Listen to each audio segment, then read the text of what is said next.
to REIN, the Real Estate Investor Growth Network with your hostess, Jen Josie. Join like-minded real estate investors and accelerate your business towards greatness. You will hear step-by-step strategies for success, interviews with real estate rock stars, and we will dig deep into past projects where we bear it all, including the good, the bad, and some just plain ugly. So get excited. Here's the bestower of badassery herself, the real Jen Josie. Listener discretion is advised. Hi, and welcome back. I'm Jen Josie, creator of REIN, the Real Estate Investor Growth Network. Whoop, whoop. On today's episode, we have a guest that will be sharing their badassery. But before we begin, here's today's badassery bestowment, my little badass gift to you. Today's topic is using trail cams for security at vacant properties. Investing in real estate often involves managing vacant properties, which can be vulnerable to trespassing, vandalism, and theft.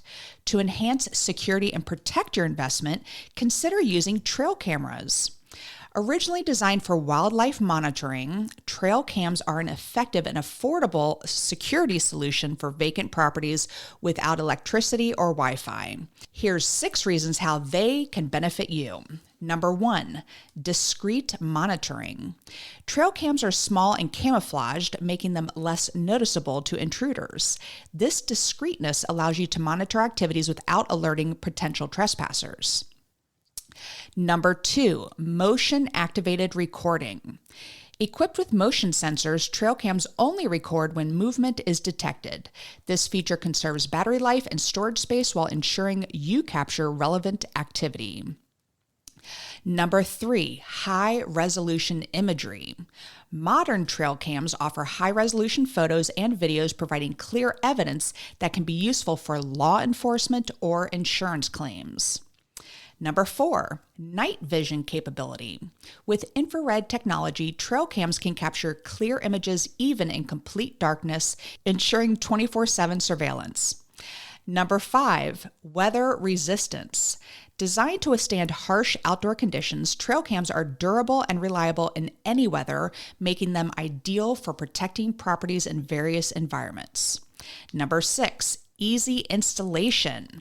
Trail cams are typically battery operated and wireless, allowing for quick and flexible installation without the need for professional assistance. So, by incorporating trail cams into your security strategy, you can enhance the protection of your vacant properties, deter criminal activity, and gain peace of mind. Now, on to today's episode of the Real Estate Investor Growth Network podcast. We have with us my friend and total badass, Terry Thayer. Terry's journey in the building industry began at a young age where he honed his skills as a carpenter. With an unwavering passion for the entire building process, that led him to become a licensed general contractor. For over 2 decades, Terry has dedicated himself to designing and constructing homes that stand the test of time. His unwavering commitment to perfection is evident in every project he undertakes. Each home he creates is not just a structure, but a testament to his creativity, craftsmanship, and attention to detail. Terry's vision extends beyond the present as he strives to create homes that will continue to exude elegance and style for years to come. His goal is not only to build homes that are built to last and designed to inspire, but also to leave a lasting impression on those who call them home. I'm thrilled to have him back on the show, so welcome Terry Thayer. What's going on, Jen? You were my 50th episode, by the way, and now you are going to be my 210th episode. Oh my goodness. So I am grateful to have you back on the show. Thank you very, very, very much. And tell us, how did you get involved with construction? Let's start there. First off, I didn't realize we were going to have such a big live audience out there. in my basement. Yeah, it's awesome. The neighbors always bitch about the parking here. Yeah, I'm sure. Very funny. So how did I get into to building and construction and all Yes. that? Birth came out of the womb. So my dad was in construction, and my dad growing up, we grew up in New York. He was workaholic, just wanted to, there was four of us plus, bigger size family. And, he grew up in poverty and didn't want, that for us. So he just wanted to always provide, provide, provide. And so like he was always working, and I was just fascinated with it. So every single chance that I got growing up, I would go out like, holidays and different times where I'm off of school, summer vacations and stuff. I'd go out there and work with him, A, because I liked making money. And B, it was fascinating to me to be able to, kind of create. It was just kind of my thing. I just kind of felt I fit right in with it. So when I say I was born into it, I mean, I literally was like every chance I got, and at a young age, I was involved with construction. Well, before we hit record on here, and I know you fairly well, and I just have to give a shout out because I love that you're going back to your roots. You have built a career around real estate. You worked with a company. Can I say who you worked with, who you coached for? Oh, sure. Okay. I don't know if it's a I was secret. like, I had to think about it for a minute. It's been so damn long. Well, I met you through a company called Fortune Builders, which was a great education program for me. It was wonderful. And so you got involved with coaching. And I know even when you started with Fortune Builders, you did a revamp of your company as well. Then you got in more of the education side of things. You ran a business called Tab, which was the absolute best. That's what it stood for, TAB, the absolute best. And you would do these awesome, amazing trips with 250 to 500 people going to either Cancun or Jamaica and anywhere else. I think that was it.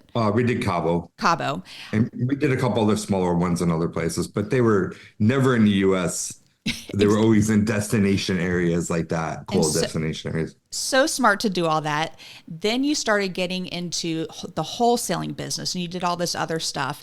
And now you are going back to your roots. And I just love it because I feel like you thrive in this part of the industry. And I love that you have gone back to construction. And so you actually have a course now. I'm just going to dive in here, and which is why I said, please come back on the show, because I think what you teach is so important to our listeners. And our listeners are people just getting started in real estate. So would you recommend someone just getting started in real estate to possibly consider going the GC route and getting their general contracting license?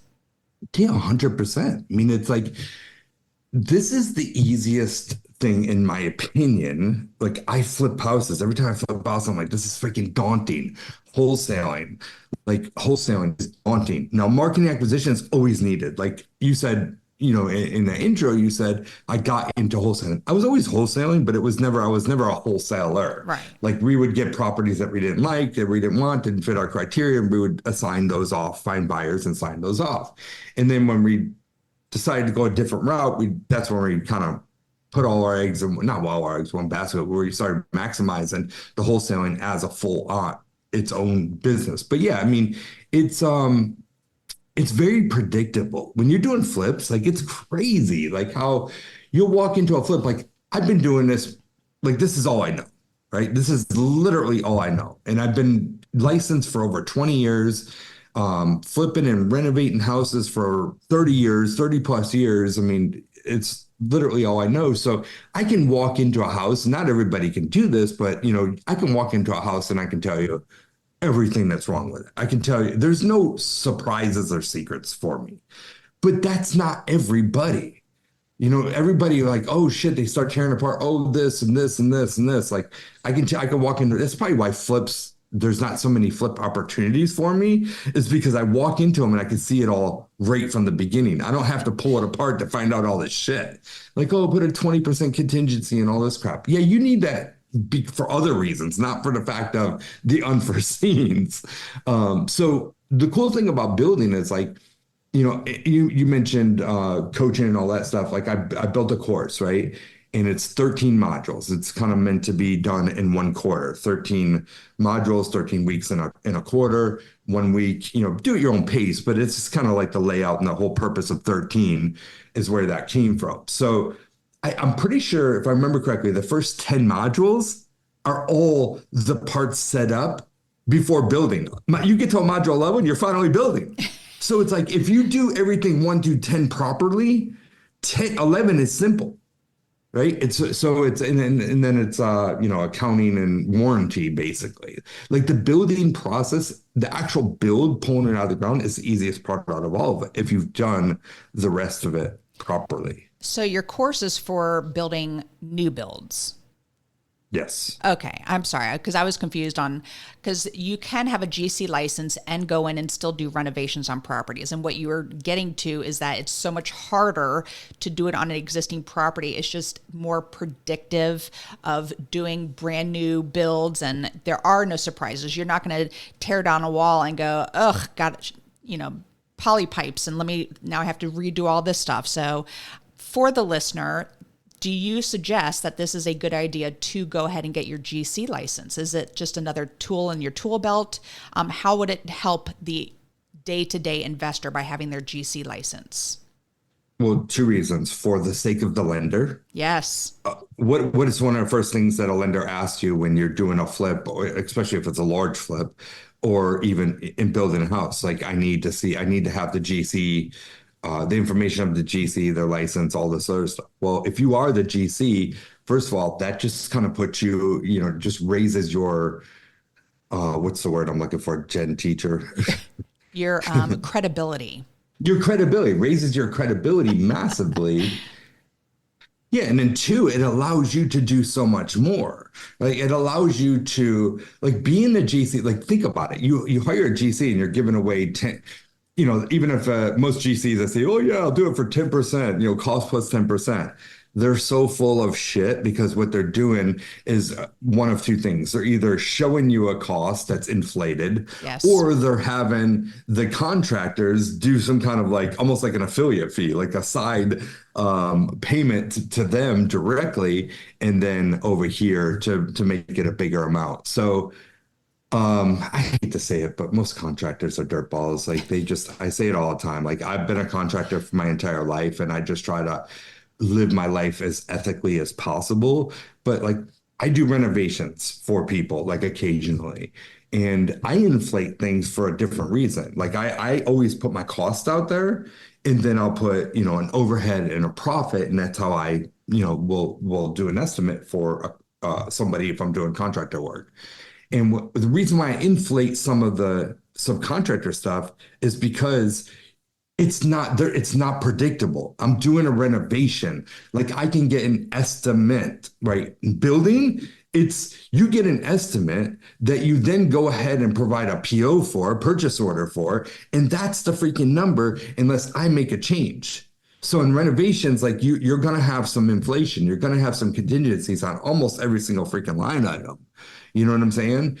Where there's there's contingencies on my end. My framing package, there's going to be a contingency. My foundation, there's going to be a contingency, especially if it's not dead ass flat. There's certain things. My trim package, there's going to be a contingency. There's always little things. There's things that are going to have a contingency of additional things that are going to happen. Like, right. Nobody's perfect. I've never seen a perfect takeoff. I'm sorry, it doesn't work. It's just what it is.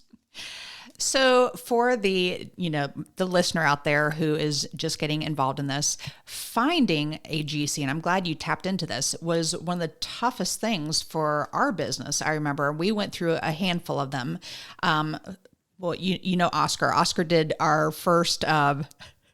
He was our GC for our first one, and he had never GC'd for anyone else before. He's like, yeah, I'm never doing that again. Nothing against us, but it was a layer of extra headache. So I told Vance, I'm like, I've always wanted to sleep with a GC. And instead of him saying which one, he went and got his GC license. So that was one part where I'm like, good. Yeah, thank you. Like that, you can have that one.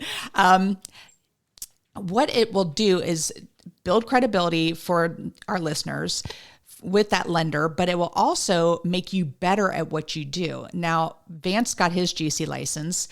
Does I'm probably a better GC as far as like building stuff than he is. I have a better attention to detail, which also I love about you because you are very attention to details. I've watched your videos online, but having a GC license really just kind of will rein in that overhead cost as well and help you do more projects, etc. So anyway, enough about that. I want to get into how to properly evaluate land deals because I am currently looking at a lot right now in New Bern. I was just telling you about it. And so what is the best way to evaluate these land deals? Should you wholesale them to builders or should you build on them yourself?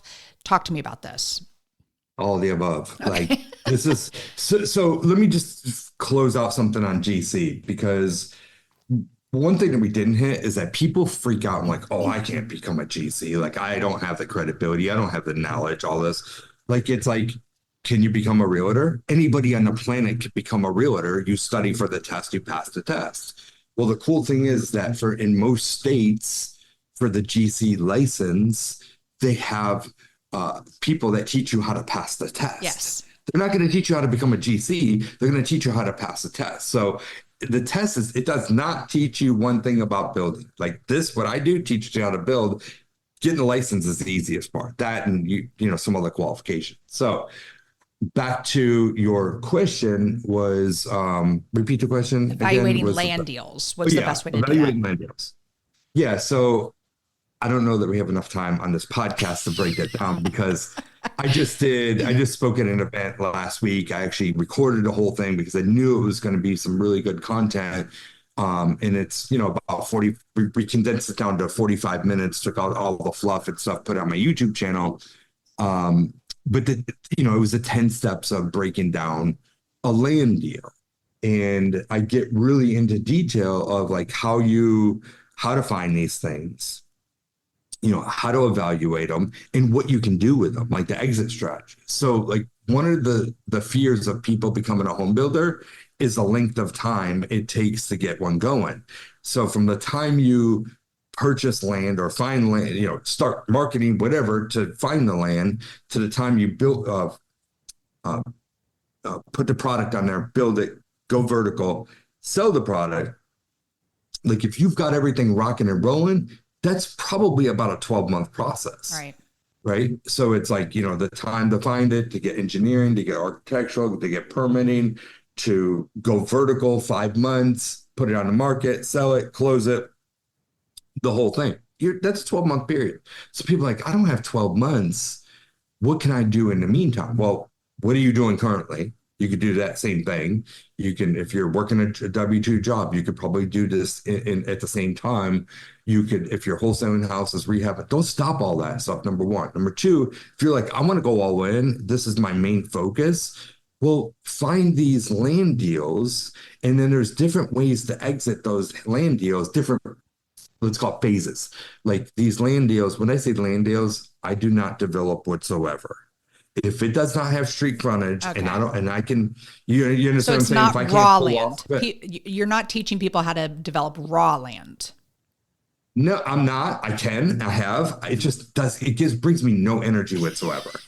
This is creating lots. Like I'll give you a quick example. In Durham, I have one. This is actually what I did my 10 steps on. I have one house that I tore down, and I'm building 8 houses on it. Actually 10 structures because 2 of them are going to have ADUs. I have that one. I have another one where, you know, we bought a piece of land that was kind of a flag lot behind somebody's house, returned it into 4 units. We have another one that returned 1 to 2. We have another one that it's kind of weird. We bought 3 lots. There was some other stuff beside it. It was 4 more. We found out that we could take those 4 and double those, turn that to 8. So 3 lots turned into 11 lots just by getting in the area of this whole thing. So there's things I do with that. I won't buy 50 acres and put roads and stormwater and retention ponds and open space. And wells, that's just not my thing. Yeah, the whole 9, whatever. Yeah. It's just not, it brings me no energy. Will I do that someday? I don't know. I think that might be more of my retirement plan. Like, because there's no such thing as retirement for me. I think that when people stop, they die. I've seen it happen over and over and over. So literally, like I don't want to retire, but I want to be able to have more freedom and not have to be places where land deals you can, be working with an engineer, be working with these different people and don't have to be in the middle of it, like entitlements, I guess. So can we use this lot that I'm looking at, and can you help me evaluate it if I give you some description? 1,000,000%. Okay, so it's Yeah. 2.5 acres. It's in a community, and so there is city water and sewer, which is not on the actual lot yet, but it's there to connect into. It's got a creek going down the middle leading out to the water. So I was asking if we could subdivide it, at least do 2 lots, because the creek goes down the middle, to have it on either side. So how would I go about? Who would I be reaching out to? And why has it been sitting in that? Because I think it's beautiful. It's got a little sandy beach on it. Like, should I be concerned that there's something going on? And like, why is it sitting so long in this neighborhood? All right. So breaking that down, I would say like, okay, so the very first step that you're going to do is you go to the county records. You look at the tax record, the property record on the property, learn any kind of information that you can find about it. Well, how big's the lot? What is the zoning that it's in? Those are like the main 2 things. Usually when you're on a property record, from there, you can carry right over to a GIS, Geographical Information System. Not always, not all places. Usually, sometimes you have to go to a whole different site and get it that way. But go to GIS, kind of there's always a button for layers. Yep. Click on layers and start seeing, different things that are going on with this lot. What's the topo look like? Like you said, the stream, any kind of blue line, meaning stream, waterways, floodplain, flood zones. You're looking at size of the lot, like just you want to learn and consume any kind of information by turning layers on and off about this property. If there's easements or whatever that they give you for information. Okay? So I know that there's 50-foot setback from the water, 50-foot setback from the street, and then 50-foot setback from the stream as well. So, I mean, it is 2.5 acres, which I think will be fine with that. So when you say 50-foot setback from the stream, where did you get that information from? That came from someone in the county who when Vance called in, he was actually looking at the lot next door, but noticed that lot and was curious because again, this isn't a really nice, it's a golf course community. The golf course is going away, but it's an established community. I'm like, why is this lot just still sitting here? So yeah. So let me give you first thing. Okay. The county does not regulate water and streams. The state does. Oh, okay. So I learned this the hard way. I got a stop order one time on a house that the county approved everything. This is probably 10 years ago. We literally just finished framing it. They just put the tie back on. They hadn't even cut open for the windows, and the state came down and shut us down. And we went through 6 months and tens of thousands of dollars of fighting this. They were telling us at first we were going to have to tear down the house and move it over some. It was hell. So I learned this lesson the hard way many years ago. The state, the county or city could say whatever the hell they want. They're not the ones that regulate it. It's the state. Good to know. Okay. So I would get with the state to give you more information. So the 50-foot is a very vague statement. Okay.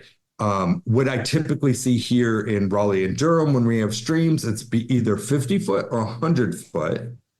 And whether it's each one of those, and I'm not saying this is only, but this is what I typically see, 50-foot or 100-foot from the stream, depending on a lot of factors, and I'll get to that in a second, plus a 10-foot buffer.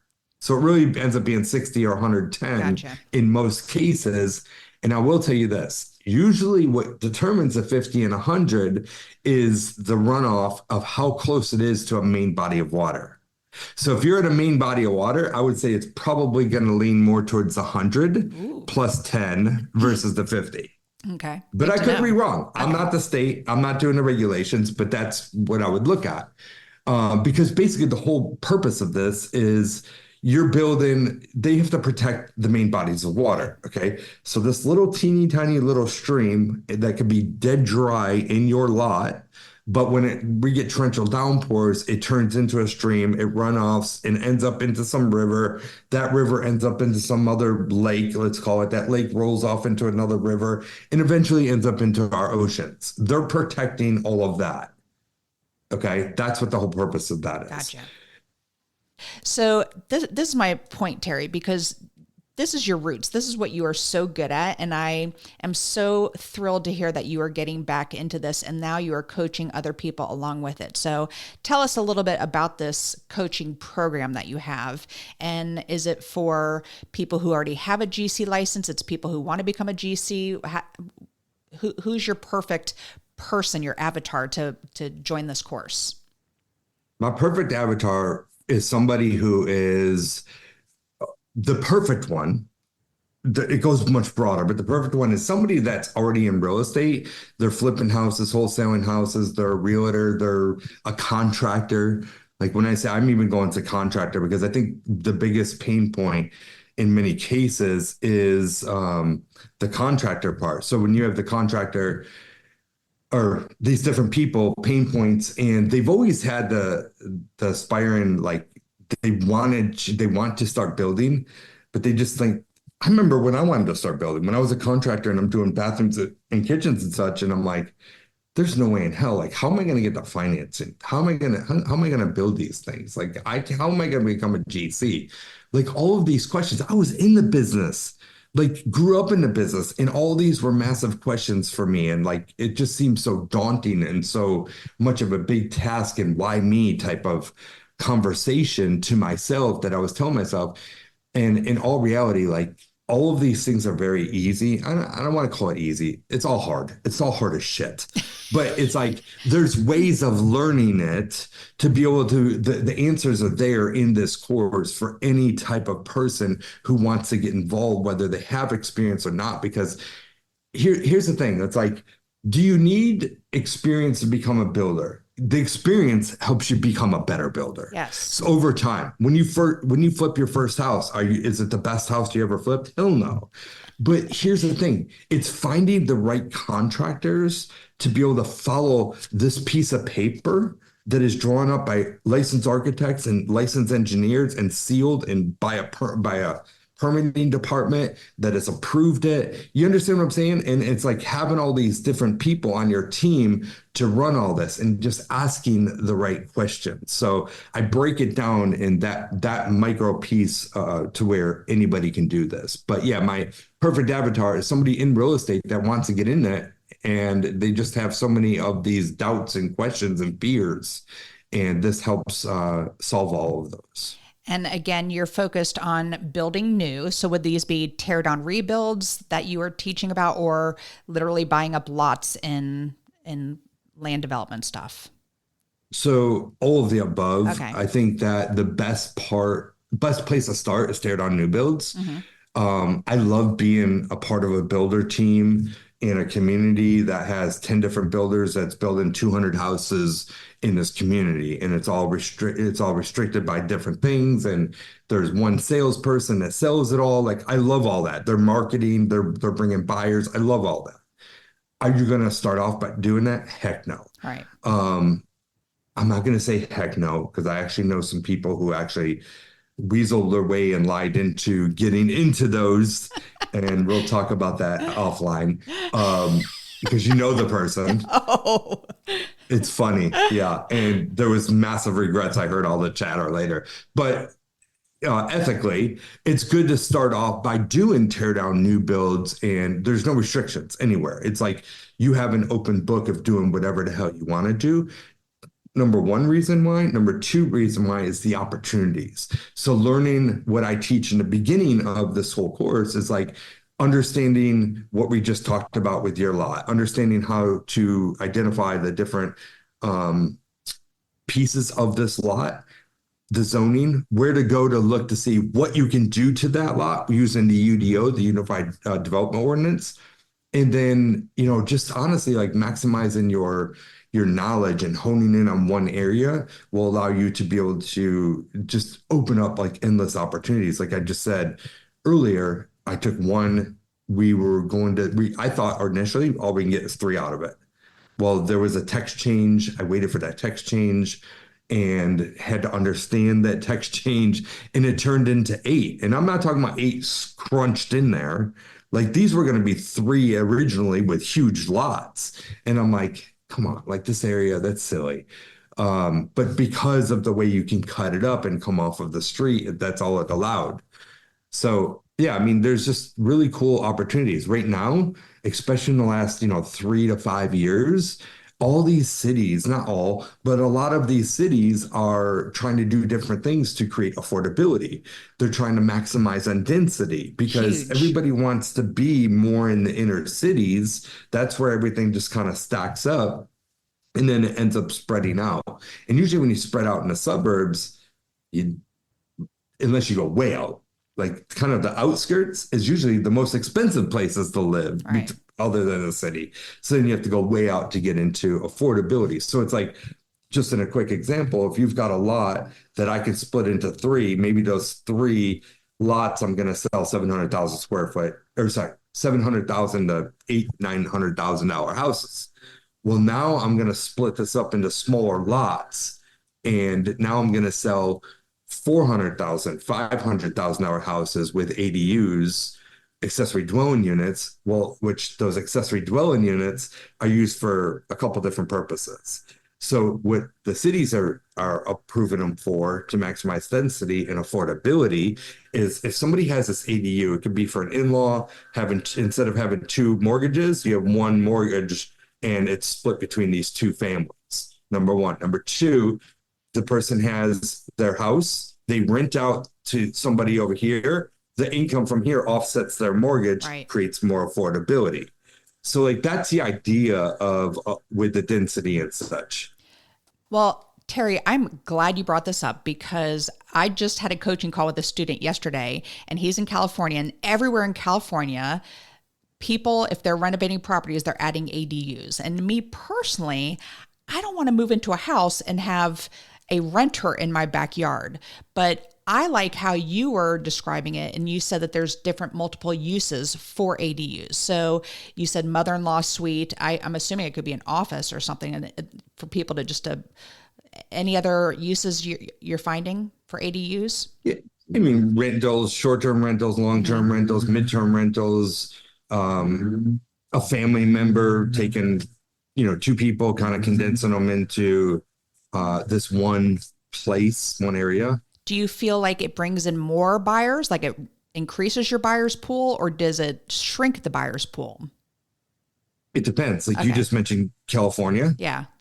It's everybody knows about it. Okay. It's kind of the thing. Like everybody knows, and they've kind of been pushed into a corner that if you want to be able to buy a house, like, or afford to buy a house, like you have to have these Right. types of things. That's there, what my right? student was saying. He's like, they are selling it as when you put your ADU, it's only going to cost you this, which is mind blowing to me. That's the It's selling a strategy. huge thing there. That's Huge crazy. thing there, especially in LA and San Diego, Southern California.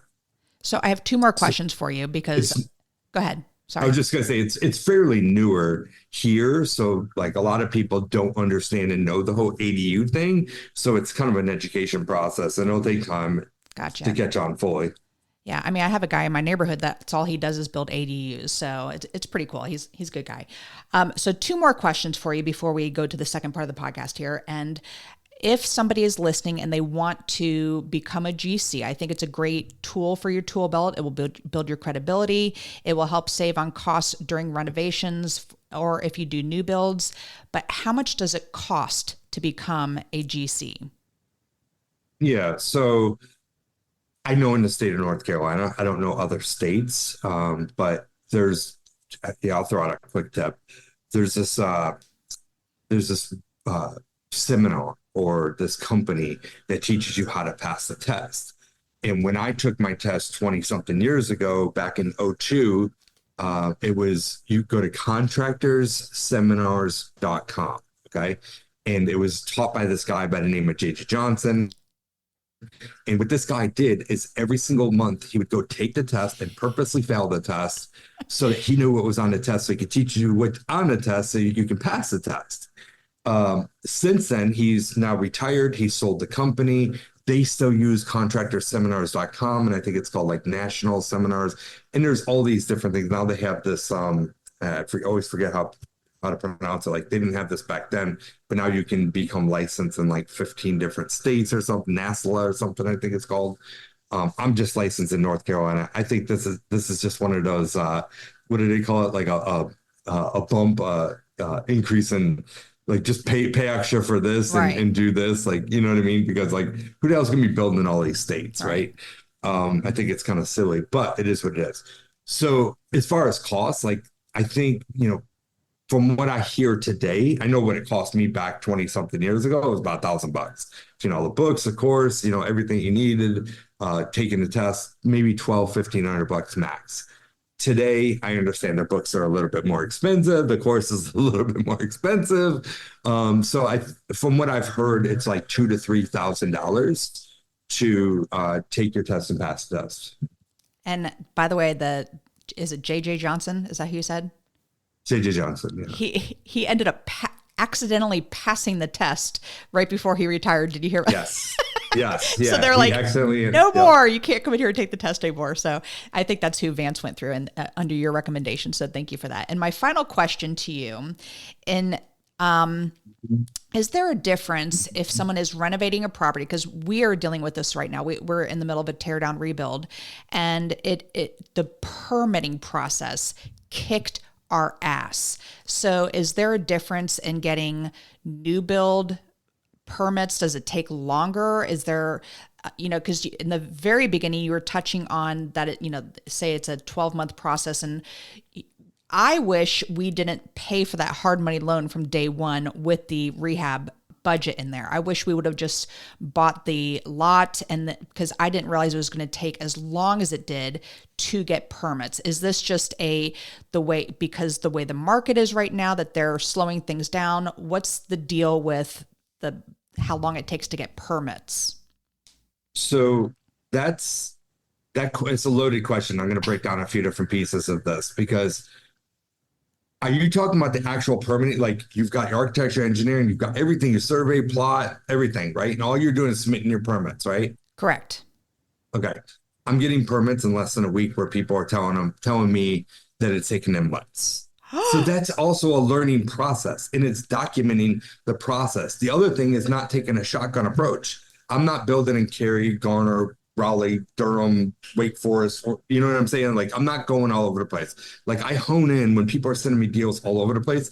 Like, I can be like a shiny object squirrel and right. jump on all these opportunities and deals, because there's opportunities that pass up every single day. But there's another aspect to that. How much time is it going to take me to learn that area?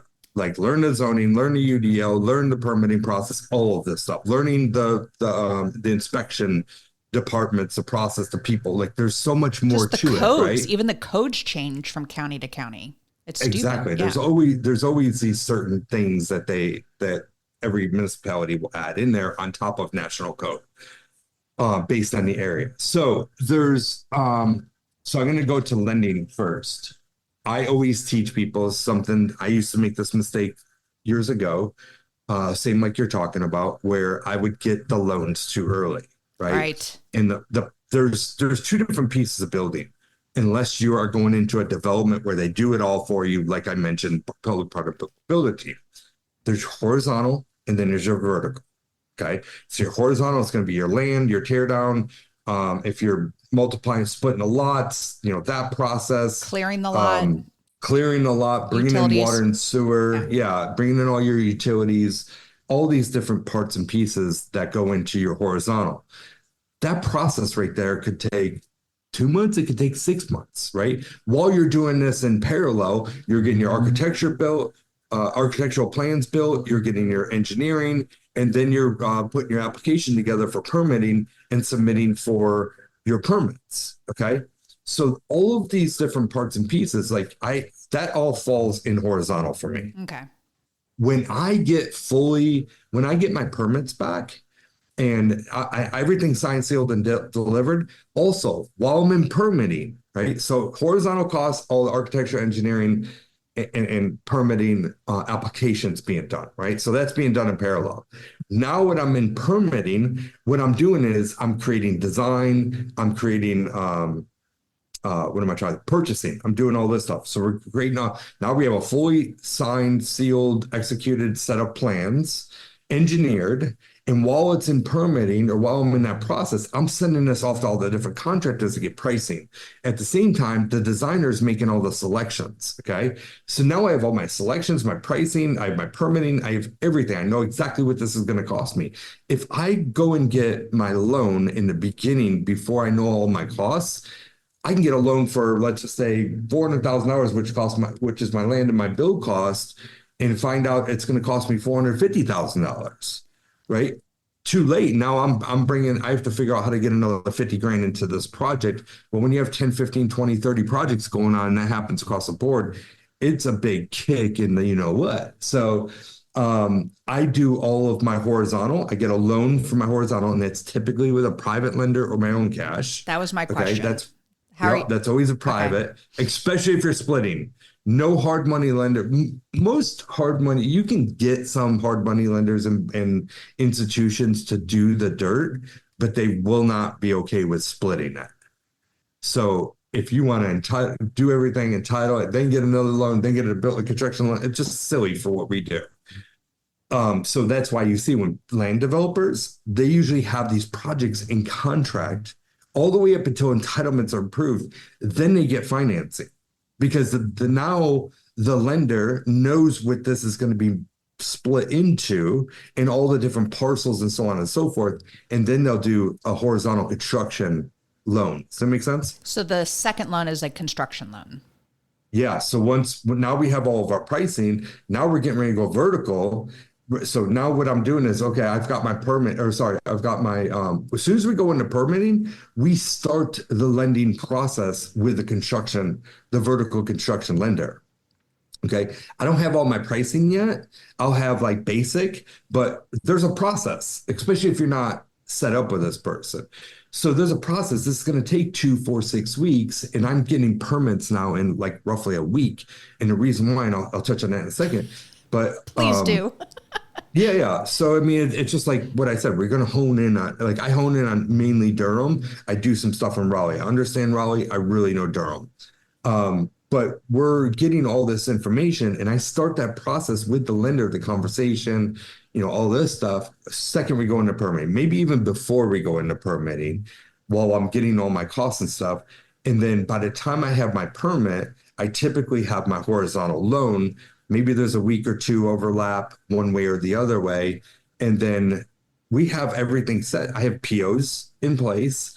I have everything. I know exactly what my costs are. So without a skip of a beat, we start scheduling. So usually, like, you don't start say to my footer guy or my surveyor. I don't tell my surveyor, hey, I need to pin my footers and he's there tomorrow, especially surveyors. Surveyors are so far out. We have such a lack of surveyors right now. It's silly. I wish that we could create more of these. But, it might be 2 weeks out. So then, okay, after that happens, if he says he's coming here on this date, it's 2 weeks out. I know my footer contractor can come. And then we can start stacking the schedule. Right. So then I have a horizontal, permitting process. It's all about documentation. It's first and foremost, every municipality is going to have instructions on what they want or what they need to approve a permit. So you either have to go down there if you're in some bum F Egypt county town and talk to them, get the information, or you go online, you'll get that information. Problem is, you only get at best about 70% of it. Yep. So what happens is as you're honing in on that area and you're becoming a professional of that area, so you take that list, you create it, turn it into a checklist. These are all the things that the city says that they want. Well, then you're like, okay, I did all that stuff, but then they denied me for this and they have comments on this, this, and this, right? So then guess what you do? You add that to your freaking checklist. Okay. So that you have all of this information for the next time around. And you know what? It might take you 3, 4, 5, 10 times before you flush out all the different things. And you'll still come up with shit. We just had, most of our reviews, we come back with 0 comments. We had one come back the other day on a permit we just submitted one comment. It was some silly crap that the attorney didn't do on the recording of the lot when we split it. There was some little thing about an easement that he didn't record properly. We got that fixed in 2 days, and boom, we got a permit. Huge. And, that also is what makes me nervous about buying a lot in a county that I'm not familiar with at all. So the whole lending thing is huge, just buying it with the private money. Because also for the listeners, that's going to be a balloon payment at the end. You're not paying those monthly payments while this is going on. So you have that established with your private money lender to do just a one payment once it's sold on the backside. And I think it's going to save. Well, it depends. Okay. Because it could be a monthly payment. That person could want monthly, they could want quarterly, or it could be balloon. But it's all about that conversation up front in the beginning. But that's fairly standard for private money lenders to do balloon payments. And yes. Then, so the construction loan, is that through a hard money lender? Is that through a bank? Where's the best place to get a construction loan? So if you like pain, go to a bank. I don't care how financially set you are. If you like pain, go to a bank. They're going to give you the least. They're going to give you the best rates, but you're going to have to it's just painful. Okay. So I would rather pay a little bit more. I agree. To do it based on a deal and get things done quickly and just move through the next one. So I don't deal with banks. I have dealt with banks. I'd rather pay a couple points more. Right now, today, it's almost the same. If a bank will even give you a loan, and they're going to give you a fraction of it, the hard money lenders or institution lenders, because it's kind of like that in between as well. They're not quite a small hard money lender, but they're not a bank. There's kind of they're doing the same thing as a bank's doing, but they do it based on a deal, not on everything else. They're not requiring blood and firstborn and all this other stuff. So yeah, it's typically, most of the times it is with that type of lender at that point, because now we're talking about a bigger loan. Here's the thing. I don't want, we do some with private lenders. I don't like it. I do not want all the money up front. I don't care if it's in a separate bank account or not. I want to be able to draw off of what is completed. So it gets complete. I do a draw. It comes to me. I pay my contractors. Yep. Keeps it clean. So we are going to move into the second part of the podcast, which is what makes Terry Thayer a badass, which clearly you are. And I use the acronym BADASS, and the first letter is B for book. What's a book that's made a huge difference in your life? There's many.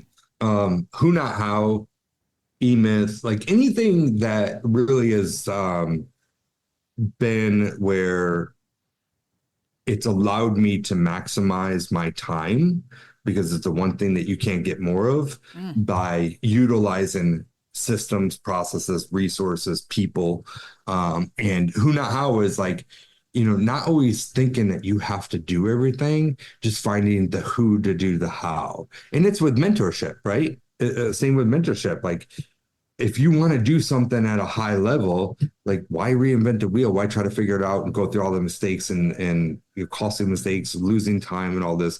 Find the who to do the how, and either learn from them or have them do the work. And I'm glad you brought up costly mistakes, because that's what they typically are. And by purchasing a coaching program, for example, you nailed it. It's one of the, people get so hung up on the cost of the actual program where, I'd rather pay that $30,000 and then not make a $30,000 mistake later on. So people say, oh, you don't need to pay for courses and do this. You just go to YouTube University and, but you are so right in that. Also, by spending money on a program, you're also investing in yourself. So that program is going to mean a little bit more, because it hurt a little coming out of your checkbook. So I agree 1,000%. I'm glad you brought that up, because why recreate the wheel? Purchase a course, go through, get a mentor, pay them what they are worth so that you don't make those same mistakes. So excellent. Thank you. All right. The first. You are 100% right. You can find most of the times you can find all the information on YouTube. How many hours is it going to take to absorb all that information? Right. And it's never in the process or timeline it should be in. Right. like step 1, step 2, step 3, all the way through. You can gather it all, but then you still have to figure out how to put it together. Huge, huge. All right. The first A in badass is for advice. You gave us excellent advice, but what's the best piece of advice you've ever received? If you don't know how to do something, there's somebody else out there that does know how to do it. Go find that person. I mean, it's kind of like the same, like I live my life on all this stuff, like the who, not the how, the information, like you're right. I mean, I go to YouTube probably 3, 4 times a day because there's always something I want to learn and expand more on that somebody else knows about. So don't be a control freak. Don't try to figure it out and do it all yourself. Like just there's levels to it. And then there's people out there that can do and help with all these things. I love it. All right. The D in badass is for drive. What drives you to be successful? Freedom. Freedom.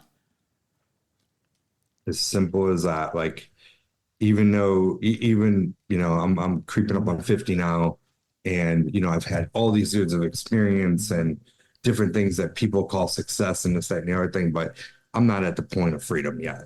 There's a whole lot more. You know what? There's people that could be consider freedom and go on and be okay and happy with where I'm currently at, but Right. there's just I want a little bit more. Excellent. All right. The second A in badass is for aspiration. I'm a big goal setter. So what's a goal you are currently working on? Exactly what I'm doing right here, like changing the lives of different people through showing them how to build new construction. So yeah, we have the course, but I'm actually in the process of literally like I just hired a coach on how to not just make this the best course, but like make this like such a life-changing thing. So I hired a coach, and I'm going through this program. And it's honestly, Jen, probably one of the freaking hardest things I've ever done. Like it's crazy, like how much time I've already spent into this and breaking it down. And because I do want this not just to be a course, I want it to be the best course. I want it to be where so many people can create life-changing experiences through this. Well, I'm going to do a little side note here because you have changed my life personally. And I can remember the first time I met you. Me too. First of all, I had seen you on stage, and I said, "Ooh, I will get my talons in that guy. I just want to learn everything I can from him." And then we were at an event later on, and I said, "Hey, I'm taking you out to lunch." And you're like, "No, I'm busy." I'm like, No, I am taking you out to lunch." And so I forced you to go to lunch. And should we even tell the whiskeys? I was trying to make you drink. You threw some handcuffs on me and dragged me. I was trying to put some alcohol in you so I could just keep you longer and just get any information out of your brain. But no, it was a funny story. But honestly, I am truly grateful not only for your friendship, but more so for your mentorship.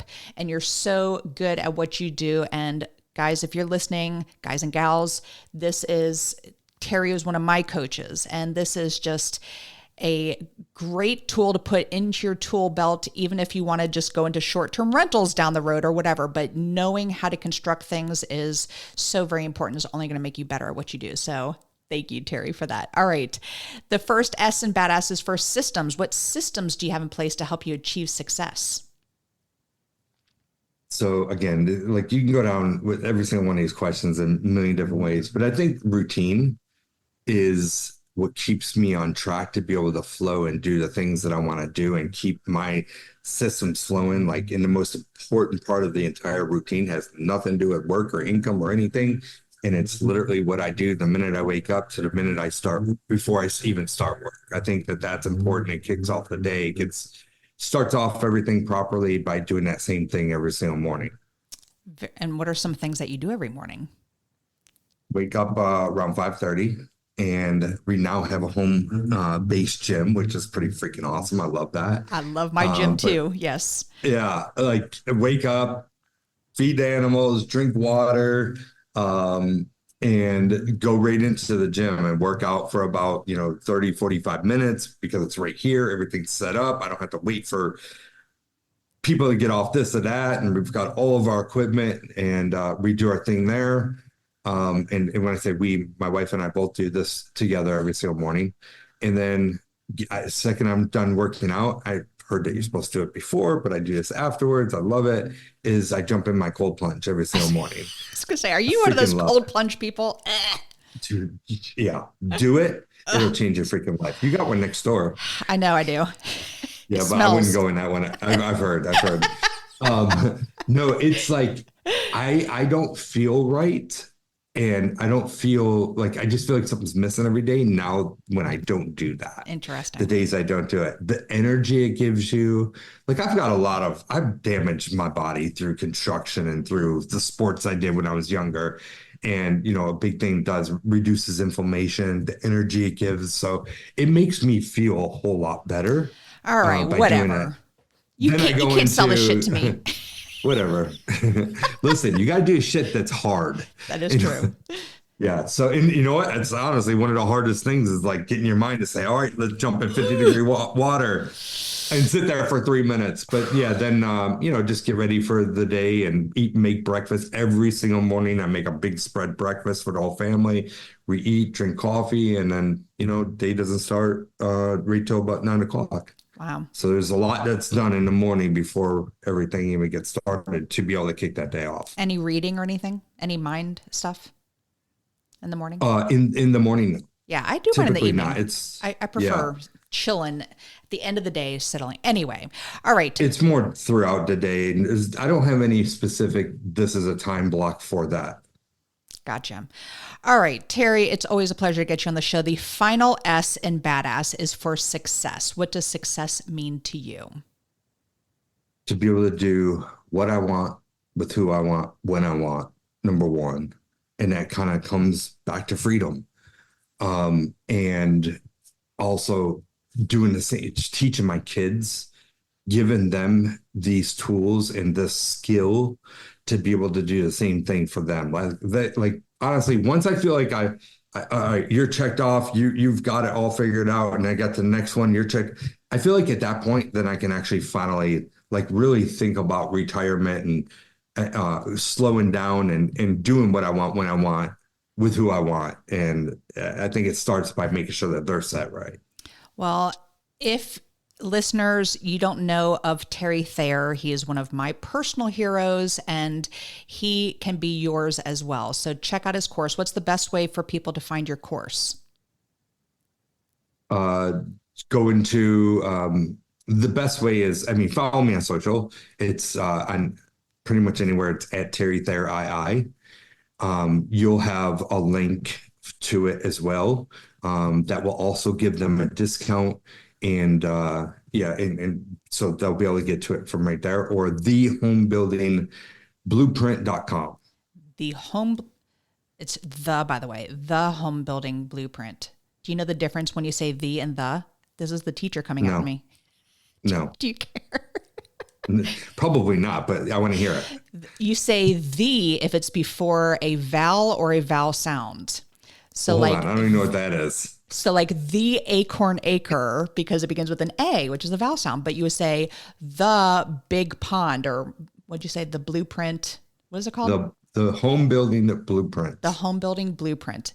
So that's just the teacher coming out, man. I wouldn't know the difference. I still don't know the difference between the.